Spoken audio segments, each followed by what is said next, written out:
বাংলাদেশ জাতীয়তাবাদী দল ঢাকা মহানগর উত্তরের বিপ্লবী আহ্বায়ক আমিনুল হক, দক্ষিণের বিপ্লবী আহ্বায়ক রফিকুল আলম মজনু, উপস্থিত রয়েছেন জাতীয়তাবাদী দলের জাতীয় নির্বাহী কমিটির অন্যতম সদস্য হাবিবুর রশিদ হাবিব, জাতীয়তাবাদী ছাত্র দলের বিপ্লবী সভাপতি রাকিবুল ইসলাম রাকিব। আমাদের মাঝে উপস্থিত রয়েছেন বিশিষ্ট সাংবাদিক, আমাদের এই সবার আগে বাংলাদেশ টিমের অন্যতম সদস্য গিয়াসউদ্দিন রিমন, উপস্থিত রয়েছেন বিশিষ্ট সাংবাদিক, বাংলাদেশ সবার আগে বাংলাদেশ ফাউন্ডেশনের অন্যতম সদস্য জাহিদুল ইসলাম রনি, উপস্থিত রয়েছেন। এই ইভেন্টটি সার্বিকভাবে ইভেন্ট ম্যানেজমেন্টের যিনি দায়িত্বে রয়েছেন আমাদের সাজু এখানে উপস্থিত রয়েছেন। উপস্থিত সাংবাদিক ভাইরা, ইলেকট্রনিক্স মিডিয়া, সোশ্যাল মিডিয়া, অনলাইনের অনেক ভাইরা, আপনারা যারা উপস্থিত রয়েছেন, যারা আমার কথা শুনছেন, সবাইকেই সবার আগে বাংলাদেশ ফাউন্ডেশনের পক্ষ থেকে জানাই ঈদ মোবারক। প্রিয় বন্ধুরা, আমরা আমাদের ভারপ্রাপ্ত চেয়ারম্যান দেশনায়ক তারেক রহমান, যার চিন্তা থেকে সবার আগে বাংলাদেশ দেশপ্রেমে উদ্বুদ্ধ করার লক্ষ্যে বাংলাদেশের মানুষকে এই প্রোগ্রামটি আমরা হাতে নিয়েছি। ইতিপূর্বে আপনারাই প্রত্যক্ষ করেছেন, বিগত ফ্যাসিস্ট সরকারের সময়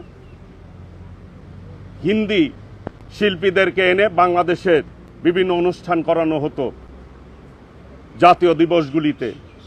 ইদানিং পাকিস্তানি শিল্পীদেরকে বাংলাদেশে আনা হচ্ছে বিভিন্ন পৃষ্ঠপোষকতায়।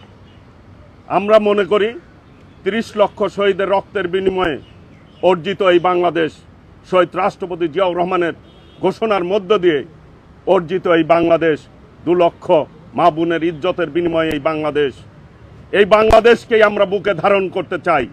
এই বাংলাদেশের যারা অবস্থান করে, বাংলাদেশের যারা নাগরিক, বাংলাদেশের অসংখ্য মেধাবী সাংস্কৃতিক ব্যক্তিত্বরা রয়েছে, যাদের পারফরমেন্স বিশ্বের বুকে তাদের অবস্থান তুলে ধরতে কিন্তু ইতিমধ্যেই সক্ষম হয়েছে।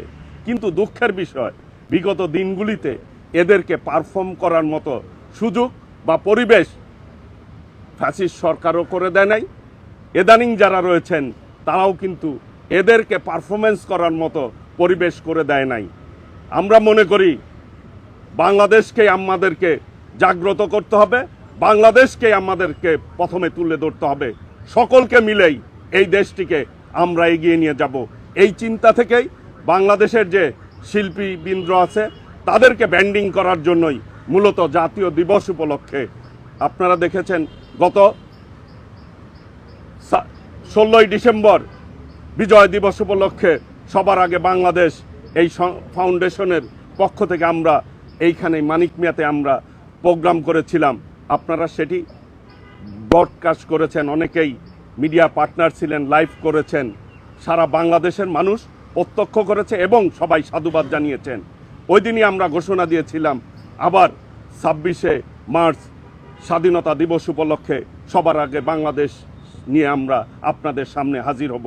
সেই চিন্তা থেকেই আগামী 11ই এপ্রিল আমরা স্বাধীনতা দিবস উপলক্ষে বাংলাদেশের 4টি ডিভিশনে এই প্রোগ্রামটি হচ্ছে। ঢাকা মানিক মিয়াতে, চট্টগ্রামে এম.এ. আজিজ স্টেডিয়ামে, খুলনায় খুলনা স্টেডিয়াম, আর রাজশাহী এবং রংপুর ডিভিশন মিলে আমাদের বগুড়াতে আলতুবুন্নেসা খেলার মাঠে অনুষ্ঠিত হবে। এইভাবে আমরা মনে করি বাংলাদেশের যে শিল্পীরা আছে, যাদের প্রতিভা রয়েছে, এই প্রতিভাগুলি আমরা মানুষের সামনে তুলে ধরতে চাই এবং আমাদের সাংস্কৃতিক কৃষ্টি কালচার নিয়ে আমরাই পথ চলতে চাই এবং নতুন প্রজন্মের কাছে আমাদের যে সাংস্কৃতিক ঐতিহ্য সেটি আমরা তুলে ধরতে চাই এবং তাদের মনের মধ্যে সেটি ধারণ করানোর জন্যই আমাদের এই প্রচেষ্টা যে আমরা দেশপ্রেমে উদ্বুদ্ধ হয়ে দেশকে আমাদের এগিয়ে নিতে হবে। আগামী প্রজন্ম যাতে দেশের চিন্তা করে পথ চলে সেটিই হচ্ছে আমাদের মূল উদ্দেশ্য এবং আমরা সকলকে নিয়ে এই প্রোগ্রামটি করছি। সেই জন্যই আমরা নাম দিয়েছি সবার আগে বাংলাদেশ। বাংলাদেশের সমস্ত মানুষকে আমরা এইখানে ঐক্যবদ্ধ করতে চাই, এই ফ্রেমে আবদ্ধ করতে চাই। এটি হচ্ছে আমাদের প্রচেষ্টা। আপনারা গতবার আমাদেরকে সার্বিকভাবে সহযোগিতা করেছেন, এইবারও আমরা প্রত্যাশা করি আপনাদের সার্বিক সহযোগিতা নিয়ে ইনশাল্লাহ আমরা একটি সফল প্রোগ্রাম করতে সক্ষম হব। এই কথা বলেই সকলকে ধন্যবাদ জানিয়ে আপনারা এইখানে কষ্ট করে এসেছেন এবং আমাদের এই প্রোগ্রামটি সহযোগিতা করার ব্যাপারে এবং মানুষের কাছে এটি তুলে ধরার জন্য আপনারাই একমাত্র মাধ্যম। সেই মাধ্যমের কাছে আমরা জিনিসটি আপনাদের মাধ্যমে তুলে ধরলাম, আপনারা সার্বিকভাবে সহযোগিতা করবেন, এটি হচ্ছে আমাদের প্রত্যাশা। সকলকেই আমি ধন্যবাদ জানাচ্ছি। আবারও ঢাকাবাসী এবং ঢাকা বিভাগের সকল আপামর জনগণ, ছাত্র জনতা সকলকেই আমরা আহ্বান জানাচ্ছি মানিক মিয়াতে এসে এই প্রোগ্রামটি উপভোগ করার জন্য। সকলকে ধন্যবাদ।